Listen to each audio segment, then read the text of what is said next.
నిశ్శబ్ద ఛాయలు కథ రచన గుత్తి వాణి శ్రీనివాస్. కథాపఠనం మలవరపు సీతారాం కుమార్. వినోద్ 4 ఏళ్లుగా అమెరికాలో ఉంటున్నాడు.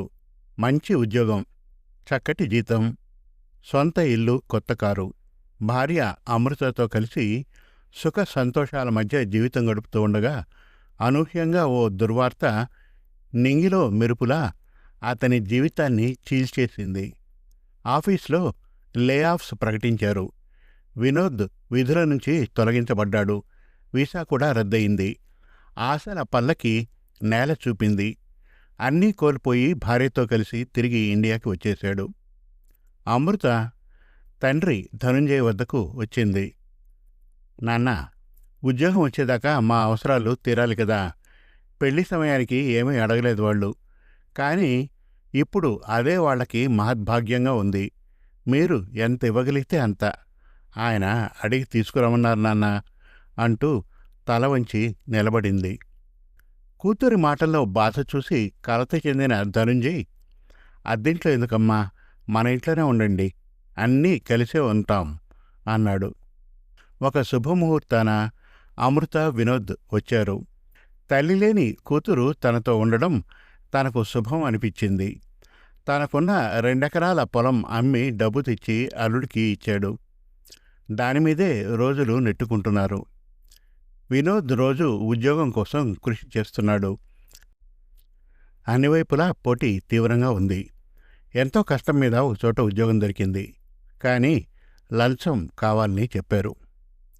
మామయ్య గారు, దయచేసి డబ్బు సర్దుబాటు చేస్తారా? ఆ ఉద్యోగం వస్తేనే నేను ఈ ఊళ్ళో తలెత్తుకొని తిరగలను అన్నాడు వినోద్. కూతురి ఆనందం కోసం ఏమైనా చేసే తండ్రి తన భార్య నగలు అమ్మి డబ్బు తెచ్చి ఇచ్చాడు. అల్లుడికి ఉద్యోగం వచ్చింది. Work from home.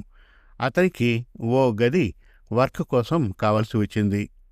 2వ గది కూతురు అల్లుడు ఉండేందుకు. తాను ఎక్కడైనా పడుకోగలనన్నాడు ధనుంజయ్. హాల్లో సోఫాలో పడుకునేవాడు. ఒకరోజు వినోద్ తల్లి చనిపోయింది.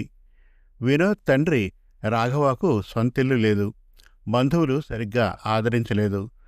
బాధలో ఉన్న రాఘవను ధనుంజయ్ ఇంటికి తీసుకువచ్చి బట్టలు పెట్టాడు. 2 రోజులుండి ఇక మా ఇంటికి వెళ్తాను అన్నాడు రాఘవ. ఇంకొన్ని రోజులు ఉండి వెళ్ళండి అన్నాడు ధనుంజయ్. మొహమాటంగా ఉండిపోయాడు రాఘవ. అతనికి జ్వరం వచ్చి ఇంకొన్ని రోజులు అక్కడే ఉండాల్సి వచ్చింది. ఆ సమయంలో ధనుంజయ్ తన మంచాన్ని పెరటి గుమ్మం దగ్గర వేసుకుని పడుకున్నాడు. కూతురు అమృత, ఇక్కడెందుకు నాన్నా అంటే, ఇక్కడైతే గాలి బాగుంటుంది తల్లి అన్నాడు. నిజానికి ఇంట్లో పడుకునే చోటు లేదు. రాఘవను చూసేందుకు బంధువులు వచ్చిపోతున్నారు. కొన్నాళ్లకు రాఘవకి జ్వరం తగ్గింది. కానీ నీరసంగా ఉన్నాడు. వినోద్ తన తండ్రితో, ఇక్కడే ఉండండి నాన్నా, ఇంట్లో ఏముంటారు మీకంటూ, కలిసి ఉంటేనే కదా జీవితం హాయిగా ఉంటుంది, ఒంటరిగా ఉండలేరు మీరు అన్నాడు. కానీ రాఘవ అందుకు ఒప్పుకోలేదు. మీ మామగారింట్లో నేనుండడం ఏంటి, ఆయనకు ఇబ్బంది అవుతుంది అన్నాడు. అందుకు ధనంజయ్ నవ్వుతూ, మీరుండడం వల్ల నాకెలాంటి ఇబ్బంది లేదండి. పైగా నాకు మాట్లాడుకునేందుకు తోడు ఉన్నట్టవుతుంది, ఇక్కడే ఉండండి అన్నాడు. వినోద్ బాగా పట్టుబట్టాడు. ఆయన్ను ఇంట్లో ఉండేలా చేశాడు. వినోద్ ఆఫీస్ పనుల కోసం సౌకర్యాలన్నీ ఏర్పాటు చేసుకున్నాడు. గదిలో ఏసీ పెట్టించాడు. భార్య లేని ధనుంజయ్ మాత్రం హాల్లో ఓ మూల కుర్చీలో కూర్చునేవాడు. ఆ సమయంలో ధనుంజయ్కి జ్వరం వచ్చింది. రాధేశ్యామ్ అనే పక్కింటాయన నాటు వైద్యాన్ని సూచించాడు. వాటిని తెచ్చి వాడాడు. కానీ జ్వరానికి ఉపశమనం రాలేదు. కూతురు డాక్టర్ దగ్గరకు తీసుకెళ్ళింది. పచ్చకామెర్లా అని చెప్పారు. ఆహార నియమాలు పాటించాలి అన్నారు. అమృత తండ్రికి వేరుగా వంట చేస్తూ చూసేది. ఇంత వేర్వేరు వంటలు ఎందుకమ్మా, నాకు మామూలుగా మీరు తినేవే పెట్టు చాలు, మరీ కటిక పథ్యం అవసరం లేదని రాధేశ్యాం బాబాయ్ చెప్పాడు అన్నాడు ధనుంజయ్. కూతురు కష్టపడకూడదని అలా అన్నాడే గాని నూనెతో చేసిన వంటలు తినకూడదని తనకు తెలుసు. కాస్త తగ్గించి తింటే అంతా మాయమైపోతుందిలే అనుకున్నాడు. కొన్నాళ్ళు సర్దుకున్నట్లుగా అనిపించినా మళ్ళీ ఆరోగ్యం క్షీణించింది. డాక్టరు స్కాన్ చేసి గాల్ బ్లాడర్లో రాళ్ళున్నాయి, ఆపరేషన్ చేయాలి అన్నట్లు చెప్పారు. ఇప్పుడు ఆపరేషన్ అంటే మాటలు కాదు. మన కస్తూరి పిన్ని లేదు, అదే సందు చివరావిడ. ఆవిడ కొండ పిండాకు తింటూ మూలికలు నూరి తాగింది. ఆపరేషన్ లేకుండానే రాళ్ళు కరిగిపోయాయి. నేను ఆ వైద్యం చేసుకుంటాను అని చెప్పాడు కూతురితో. పెరట్లో ఓ చిన్న పాక వేసుకుని అందులో ఉంటూ మందులు తానే తయారు చేసుకుని వాడుకున్నాడు. నాన్న, అవి వద్దండి, డాక్టర్ చెప్పినట్లే చేయండి అని అమృత ఎంత చెప్పినా వినకుండా తనకు తెలిసిన వైద్యాలేవో చేసుకున్నాడు. ఒకరోజు అమృత తన భర్తతో, మీరు మన గదిలోనే వర్క్ చేసుకోకూడదా? 2 గదులు మన కిందే ఉంటే నాన్నకి ఎలాగా? ఒక గది నాన్నకి ఇచ్చేద్దాం అని కోరింది. ఆయనకు అలాంటివి నచ్చవేమో, అందుకేగా అలా దూరంగా ఉన్నారు. నువ్వెందుకు రమ్మని బలవంతం చేస్తావు అమృత? పెద్దవాళ్ళు వేరుగా ఉండడానికే ఇష్టపడతారు. నిపుణులు కూడా అదే అంటారు. ఏకాంతంలో ఆనందాన్ని వెతుక్కుంటారట అని తిప్పికొట్టాడు వినోద్. కొద్ది రోజులకే ఉద్యోగం సెట్ అయ్యాక వినోద్ బొచ్చు కుక్కపిల్లని కొనాలనుకున్నాడు. పెట్ షాప్లో ఒక కుక్కపిల్లను ఎంచుకున్నాడు. పక్కనే ఉన్న ఒక వ్యక్తి అడిగాడు, దీనికి ఏం పెడతారు బావు అని. పాలు, బోన్ సూప్, పెడిగ్రీ అన్నాడు వినోద్ ముద్దు ముద్దుగా. పచ్చడి అన్నం జబ్బు చేస్తుంది. వేపుడు కూరలు, ఆహా దానికా? అవతలి వ్యక్తి, మీ మామగారిని ఆరోగ్యంగా ఉంచాల్సిన బాధ్యత నీది కాదా అన్నాడు. వినోద్ గతుక్కుమన్నాడు. వెనక్కి తిరిగి చూస్తే తన తండ్రే. నిందారోపణగా మాట్లాడింది తండ్రి అని గ్రహించాడు. చుట్టూ ఉన్నవాళ్ళని చూసి తల వంచుకున్నాడు.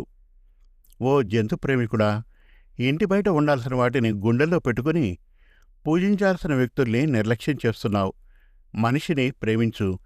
మీ మామగారు భోగాల్ని త్యాగంగా మార్చాడు. ఆ త్యాగానికి తగిన గుర్తింపు ఇవ్వగలుగుతున్నావా ఆలోచించు అన్నాడు తండ్రి. అక్కడున్న వారంతా వినోద్ వైపు తృణీకారంగా చూశారు. తండ్రి తన గురించి ఇలా అనుకున్నాడా? అయితే మామగారు ఇంకేమనుకుంటున్నారో? మామగారి బాధని బహిరంగంగా చెప్పలేకపోయినా ఆయన ఆంతర్యం కూడా ఇదే అయింటుందా? అలా ఎందుకనుకోవాలి? కట్నం లాంఛనాలు ఏమీ తీసుకోకుండా అమృతని పెళ్లి చేసుకోలేదా తను? తనకి కష్టం వచ్చినప్పుడు మామగారు ఆదుకోవడం పరిపాటి. ఇందులో నాన్న నన్ను నిందించడం దేనికి అనుకున్నాడు వినోద్. షాపులోంచి బయటకు వచ్చేశాడు వినోద్. వీధిలో నడుస్తూ వెళ్తూ ఉంటే మామిడి చెట్టు కింద పిల్లలు ఆడుకుంటున్నారు. కాయల కోసం చెట్టుని రాళ్లతో కొడుతున్నారు. గతంలో విరిగిన కొమ్మల దగ్గర కూడా కాయలు వచ్చిన దృశ్యం కనిపించింది. రాళ్ల దెబ్బలను ప్రతిఘటించని చెట్టుని చూస్తే మామగారు గుర్తొచ్చారు. ఇంటికి చేరేసరికి మామగారు కల్వంలో ఆకులు నూరుతున్నారు. ఆయన్ని అలా చూడ్డం బాధనిపించింది. ఏదైనా కావాలా మామయ్య అన్నాడు వినోద్. నాకు కావాల్సింది ఏదీ లేదు బాబూ అన్నారాయన. డాక్టర్ దగ్గరకు వెళ్ళి మందు తెచ్చుకుందాం రండి. నీ మంచి మాటలకు మించిన మందే ఉంది బాబూ. ఇక్కడ ఒంటరిగా ఎందుకుండాలి? లోపలికి రండి మావయ్య అంటూ చెయ్యి పట్టుకుని లోపలికి నడిపించాడు. భరతుడు చేయి పట్టుకుని నడిచి వచ్చి పట్టాభిషిక్తుడైన శ్రీరాముళ్లా వచ్చి కూర్చున్నాడు ధనుంజయ్. తన త్యాగానికి గుర్తింపు కావాలని ఎప్పుడూ అనుకోలేదు. కాకపోతే తనను భర్త పట్టించుకోవడం లేదని అమృత చాలాసార్లు తండ్రి దగ్గర బాధపడింది. పర్వాలేదని చెప్పినా ఆమె మనస్సు కుదురపడలేదు. అల్లుడి చేతిలో తన చేయి చూస్తే కూతురు సంతోషిస్తుంది. ఆమె ఆనందమే తనకు కావలసింది. నీ రాకతో కొడుకులేని లోటు తీరిపోయింది బాబూ అన్నాడు ధనుంజయ్ అల్లుడిని సంతోషంగా చూస్తూ. మామగారు ఇంత అల్ప సంతోష? ఇన్నాళ్ళు గుర్తించినందుకు మనసులోనే బాధపడ్డాడు వినోద్. రాఘవ నవ్వుతూ కొడుకు వంక చూశాడు. తన మామగారు తన బాధని అర్థం చేసుకుని వినోద్తో మాట్లాడి అతనిలో మార్పు తెచ్చినందుకు కృతజ్ఞతగా చూసింది అమృత. ఫలాన్నిచ్చే జామ చెట్టు కొమ్మలు నిశ్శబ్దంగా తలలూపాయి. ఆ నీడలో సేద తీరుతున్న పక్షులు కువకువమన్నాయి. ఒకరి కోసం ఇంకొకరు జీవించడంలోనే అందరి సంతోషం దాగి ఉందన్న ప్రకృతి నియమం నిశ్శబ్ద ఛాయలలో ప్రతిఫలించింది. సమాప్తం.